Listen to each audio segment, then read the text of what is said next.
Hi guys, welcome back to my channel little star. আজকের ব্লগটা আমি এখান থেকেই শুরু করছি। দেখো অনেক বেজে গেছে, এখন আমি যাব আমার কিছু কাজ করতে। আমি এখন দেখো আটা মেখে নিচ্ছি, আর এখানে দেখো আমি গাজর আলু ভাজা করবো বলে সেটা কেটেও রেখেছি। আমার ভাজাটা প্রায় কমপ্লিট হয়ে গেছে, আমি একটু ভালো করে নাড়িয়ে নিচ্ছি। এরপর দেখো আমি কী করি, ভাজাটা প্রায় অলমোস্ট হয়ে গেছে। এখন আমি দেখো শঙ্খ আমার কাছে পড়তে চলে এসছে। ও আমার কাছে প্রতিদিন পড়ে, টিউশন পড়ে। ওকে হয়তো কোনো আমি অঙ্ক টাস্ক দিয়েছিলাম, ও সেটাই বসে পড়ছিল, আর একদম পড়াশোনা করে না। আর এই দেখো এইদিকে আমাদের বাড়িতে পাচন হবে বলে তাই সমস্ত সবজিগুলো রাখা রয়েছে। এখন কাকি পাচনের জন্য সবজিগুলো কাটছে, আমরা পরে যদি বা হেল্প করেছি কাকিকে। তারপরে দেখো এখানে আমার শাশুড়ি মা আমাদের পয়লা বৈশাখের আগের দিন অনেক রিচুয়ালস আছে, তো তার মধ্যেই একটা রিচুয়ালস হচ্ছে আমাদের মেন গেটের সামনে একটা মালা ঝুলাবে, তাই সেটা শাশুড়িমাই করছে। সকালবেলা উঠে স্নান ধান করে রেডি হয়ে গেছে, আমিও সকালবেলা উঠে স্নান ধান করে নিয়েছি। আর এখন আমি টিউশন পড়াচ্ছি, শঙ্খ এসছে পড়তে, তাই পড়াচ্ছি। তাই পড়ে উঠে আমার যা যা কাজ আছে সেগুলো আমি করব বলেছিলাম। দেখো এখানে খুব সুন্দর করে মালটা গেঁথেছিল। তোমাদের বাড়িতে যদি কারো এরকম রিচুয়ালস থাকে অবশ্যই আমাকে কমেন্ট করে জানিও। আর কার কার পাচন খেতে ভালো লাগে সেটাও আমাকে বলো। তারপর দেখো আমি স্নান করে চলে এসেছি।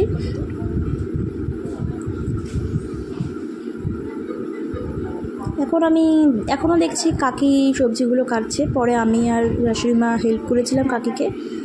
কাকি প্রায় 1.5-2 ঘন্টা ধরে সবজি কেটেছে, বিভিন্ন ধরনের সবজি। আর এই যে আমাদের বাড়ি পুচকি হচ্ছে আমার জায়ের মেয়ে, খুব দুষ্টু।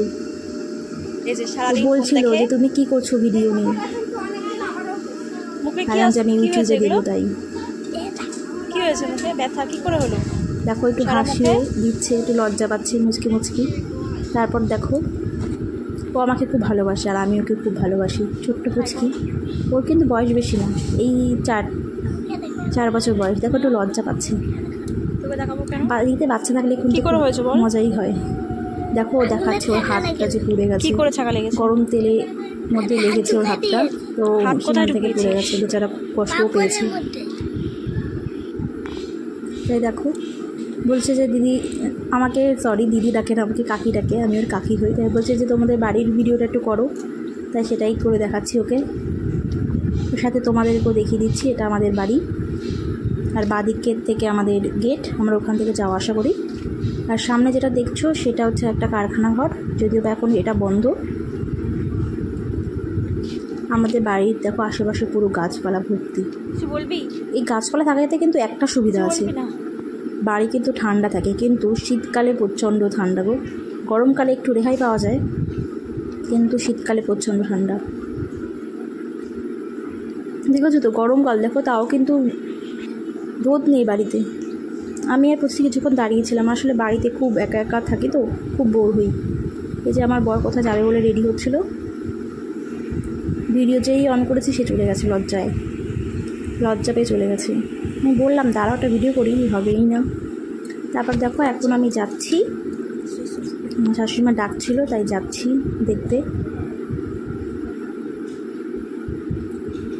দেখতে থাকো তোমরা।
আমি চলে এসেছি আমাদের মুরগির ঘরে। আমি দেখতে এসেছি যে মুরগিগুলো ঠিকঠাক আছে কি না।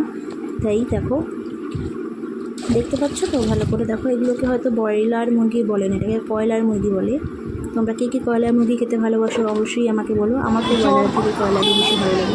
তারপর দেখো আমরা হাটে এসেছি বাজার করতে, কিছু বাজার করে বাইরে যাচ্ছি।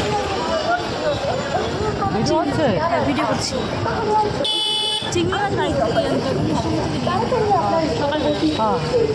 হ্যালো বন্ধুরা, আমরা এখন বাজার করে বাড়ি যাচ্ছি। নিয়েছি ডাটা, লতি, কচুর শাক, তারপরে পুঁই শাক, তারপরে নিয়েছি মাছ,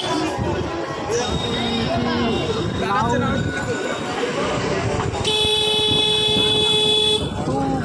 খুব জ্যাম আছে এখন, চেন্নাই নেওয়া যাবে। প্রচুর পরিমাণে রাস্তা জ্যাম।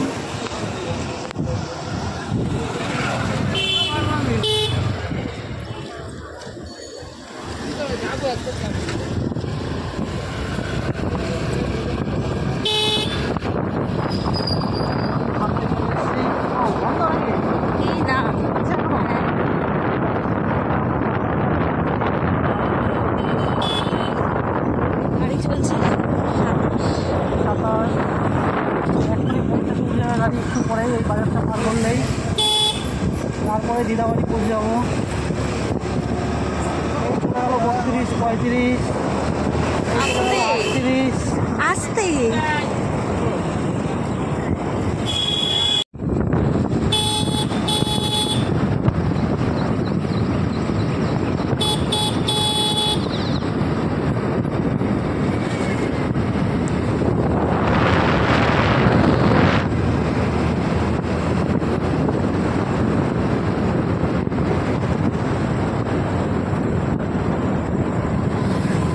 চলে এসেছি আমরা দিদাবাড়ির কাছেই।